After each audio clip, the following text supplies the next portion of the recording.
বৃষ্টি থামার আগেই ছাতা বন্ধ করলে কি হবে? আপনি আবার ভিজে যাবেন, তাই না?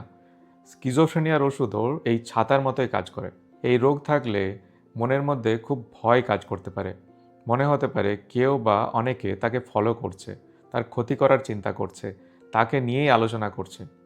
অথবা ব্যক্তিটি কানে এমন শব্দ শুনতে পান যেগুলো অন্য কারোর কানে কখনো যায় না। এর সাথে সাথে আবেগ উৎসাহ কমে যাওয়া, নিজের যত্ন নেওয়ার ইচ্ছে চলে যাওয়া, এই সবও হতে পারে স্কিজোফ্রেনিয়ার ফলে।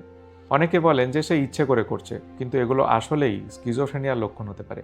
স্কিজোফ্রেনিয়ার অ্যান্টিসাইকোটিক ওষুধ এই সমস্ত লক্ষণগুলোকে নিয়ন্ত্রণ করতে সাহায্য করে।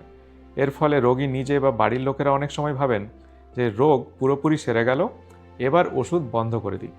ফলে বিপদটি শুরু হয় এবং সমস্যাগুলো আবারও ফিরে আসে।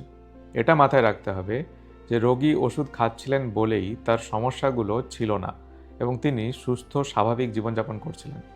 এই ভেবে খুব খুশি হয়ে দ্রুত ওষুধ বন্ধ করবেন না। ওষুধে যদি ঘুম, খিদে বেড়ে যায়, ওজন বেড়ে যায় বা অন্য কোনো পার্শ্ব প্রতিক্রিয়া হয়, তার চিকিৎসা রয়েছে। এখন অনেক রকমের অপশন রয়েছে ডাক্তারবাবুদের হাতে। তাই নিজে থেকে সিদ্ধান্ত নিয়ে ওষুধ বন্ধ করবেন না।